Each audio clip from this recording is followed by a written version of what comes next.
Point लाना चाह रही हूँ कि फौज की तशवीश भी अब सामने आ गई है। वो तो बड़े आराम से ये कह देंगे कि जी बाजी से आप लोगों ने खुद अपनी गलतियों से नहीं सीखा, तो मामला हमेशा खराब हुआ। हाँ। अब फौज अगर अपनी जगह बैठ के अपने गुड ऑफिसेज यूज करती है, बिल्कुल जिस तरह से अब उन्होंने एक तशवीश जाहिर की या अमरीकी दबाव या अमरीकी मफादात के मुकाबले में इस वक्त फौजी क़यादत ने एक स्टैंड लिया है, तो मैं समझता हूं कि अगर अपने आईनी हुदूद के अंदर रहते हुए अगर दबाव जो भी अपना इदारे हैं कौमी सलामती के और अपोजिशन समेत अगर हम दबाव डालते हैं, और यकीनन हम इंशाल्लाह दबाव डालेंगे, और मैं फिर रीअश्योर करता हूं कि अगर सुप्रीम कोर्ट का फैसला आता है या कोई जुडिशल कमीशन बनता है, कराची के और मिर्जा साहब के इल्जामात के हवाले से फैसला आता है इस मुल्क के मफाद के लिए, उस पर अगर अमल दरामद अब हुकूमत ने नहीं किया तो नवाज शरीफ साहब की क़यादत में मुस्लिम लीग नून जो है वो अवाम की अदालत में जाएगी और सबको साथ लेकर चलेगी और उस पर अमल दरामद कराएगी, हर कीमत पर कराएगी। अभी तक क्यों नहीं किया? अभी भी अब आए ना फैसला, नहीं, अभी फैसला आ जाए। बड़े फैसले आ चुके, नहीं वैसे बड़े फैसले आ चुके, अभी तक क्यों नहीं किया? नहीं, अब कराची के मामला आ जाए ना, ये सब नहीं वो कह रहे हैं कि वो अब करेंगे, मतलब वो वाली बात है कि वो सब कल पे डले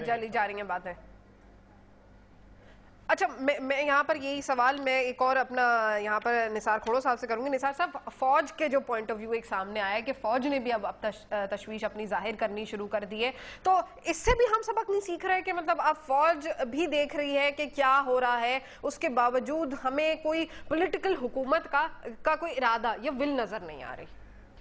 देखिए, फौज सिविलियन हुकूमत के लॉफुल कमांड्स मानने की पाबंद है, ये हजरत कायद आज़म मोहम्मद अली जिन्ना का फरमान है। वो तो अब भी यही मैं गुजारिश कर लूं, ठीक है।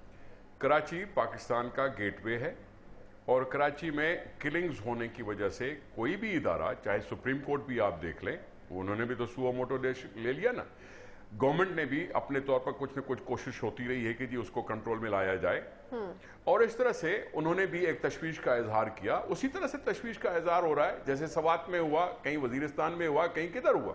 तो यकीनन ये पाकिस्तान के खित्ता है, पाकिस्तान के खित्ते पर तशवीश का इजहार करना कोई बुरी बात नहीं है, लेकिन यकीनी तौर पर गवर्नमेंट की अपनी रिट बहाल करने के बहुत से तरीके होते हैं, और गवर्नमेंट अगर चाहती है तो किसी को भी कह सकती है कि आओ हमारी मदद के लिए किसी को कंट्रोल किया जाए। ये तब होता है जब ये सारी चीजें पानी सर से गुजर जाए या कोई अपने आप में ये ताकत न रहे। मैं इस लिहाज से कहता हूं कि अभी सिविलियन अथॉरिटी में इतना दमखम है कि वो कराची के इन हालात को कंट्रोल करने के लिए कदम उठा सकते हैं। चले, वो मैं मान रही हूँ, आप कह रहे हैं दमखम है, मैं बिल्कुल मान रही हूँ इस बात को, लेकिन वो दमखम इस्तेमाल कब होगा? जब सब मर जाएंगे। पानी सर से गुजर जाए तो फिर कोई जिंदा, पानी सर से गुजरने से पहले काम करना है। जी हाँ, मेरी उससे पहले। जी हाँ। तो यहाँ पर वही वाला सवाल आ जाता है ना खोड़ो साहब कि कब होगा? मैं समझता हूँ कि निस्बतन शायद कुछ सूरत-हाल बेहतर हुई है। परफेक्शन, एक बात सुने, परफेक्शन तो यकीनी तौर पर बहुत से ममालिक में भी शायद नहीं होगी। निसार साहब, आप इसको जस्टिफाई ना करें जो कराची में हो रहा है। आज अगर 4 लाशें मिल रही हैं, जुलाई के महीने में 10 मिल रही थी, ये ना करें। या अंसार अब्बासी साहब या सिद्दीकुल फारूक साहब, सिद्दीकुल फारूक साहब को अपनी हुकूमत का तजुर्बा मालूम है, अंसार अब्बासी साहब अपनी नजर रखते हैं, वो सब कुछ कह सकते हैं और दिल गुर्दा वाला बंदा है और कह सकता है। मैं भी जानता हूं, आप भी जानते हैं, यहां असले की तरसील जो 30 सालों से चली आ रही है उसको खत्म करने के लिए यकीनी तौर पर हम सबको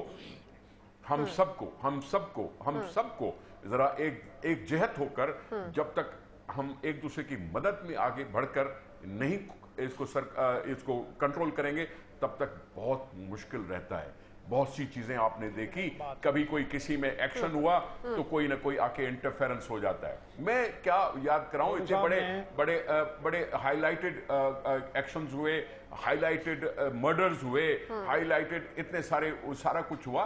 ये कराची या सारे इस मुल्क पाकिस्तान में अब इस तशद्दुद की जहन को देख लेंगे तो क्या तालिबानिज्म का ये तशद्दुद नहीं आ रहा? क्या वो क्या कम बात है कि किसी की परख से उड़ाए जाते हैं? ये सारी चीजें पाकिस्तान फॉरेन पॉलिसी रिविजिट कर लेते ना, जब आप लोग आए थे। मैं यहाँ आता हूँ, मैं ये अर्ज करूंगा, निसार खोड़ो साहब ने बात तो बहुत अच्छी की, लेकिन इस रिकंसिलिएशन की नजर वो असला चलता रहा, वो माफियाज चलते रहे 3.5 साल, 7,000 पाकिस्तानी जो हैं वो कत्ल हो गए, रिकन्सिलिएशन और सबको साथ लेके चलने की वजह से, और ये पॉलिसी तो आपकी नाकाम तरीन, आप तो स्पीकर है ना, लेकिन गवर्नमेंट की नाकाम तरीन पॉलिसी है। वो क्या रिकन्सिलिएशन है जिसमें 7,000 पाकिस्तानी कत्ल हो जाए?